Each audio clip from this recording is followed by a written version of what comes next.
There is a difference between that and God actually demonstrating his power. And I want to take this opportunity to let the atheists know something. You always want God to give you guys proof that he existed. You always want him to give you proof that he's real. That you want him to come down from heaven and perform a magic trick for you. And that's what you guys ask for a lot of times. If Aaron Ra is openly admitting in this video right now that he's not impressed with magic, then magic is not going to convince him that God is actually real.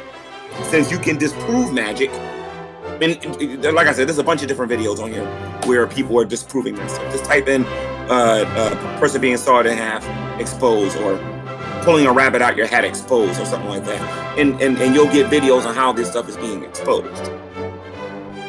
But there's a difference between that and somebody saying, let there be light, and then there was light. See, God spoke, and it happened. God says, let there be a grass that comes out the ground, or trees that come out of the ground, or let there be birds in the air, or let's separate the darkness from the light. That's not magic.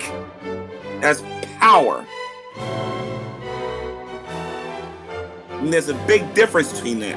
And I think a lot of these atheists are so uneducated when it comes to the Bible. And I'm going to call it like it is, guys. I know a lot of you out there believe these people actually read the Bible. They have not. There are examples in the Bible where we see magic and God demonstrating his power at the very same time. And every single time God wins.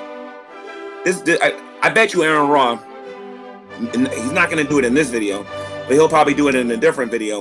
We'll try to argue that Jesus walking on water, if he existed according to his worldview, would say that Jesus walking on water was a magic trick because he put sponges or something, not sponges, those styrofoam thingies, not think that's styrofoam.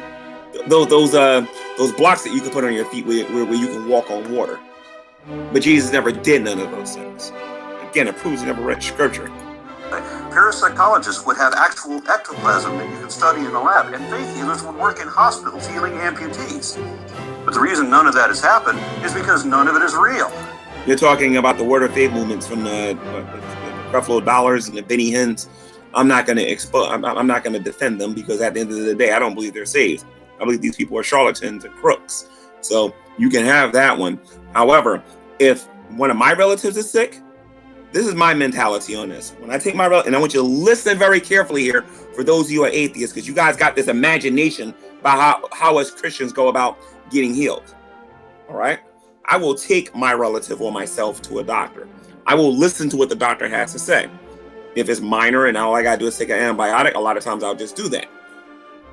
However, I do believe that our bodies can heal itself, and I believe that you take some vitamins or some minerals or some herbs or whatever, that your body will heal itself. However, if I'm in a case where the doctors don't have an answer for an ailment that I have, or they don't understand what's going on with me, there is nothing wrong with me getting on my knees and asking God to heal me.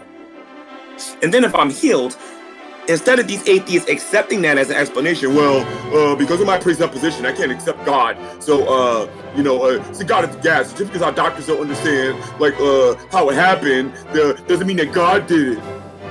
He's not even being objective with his stupid argumentation he's using here. That's why we have dozens of children dying every year, because their parents prayed for them instead of seeking medical attention. That is a lie from the pit of hell. And I'm going to do a Google Hangout on that.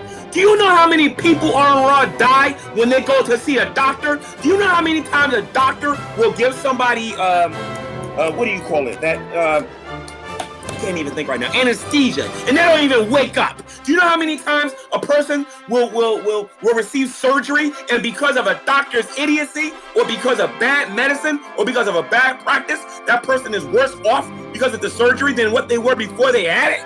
Don't even get me started on that. That is utter nonsense. Because somebody didn't go to a doctor.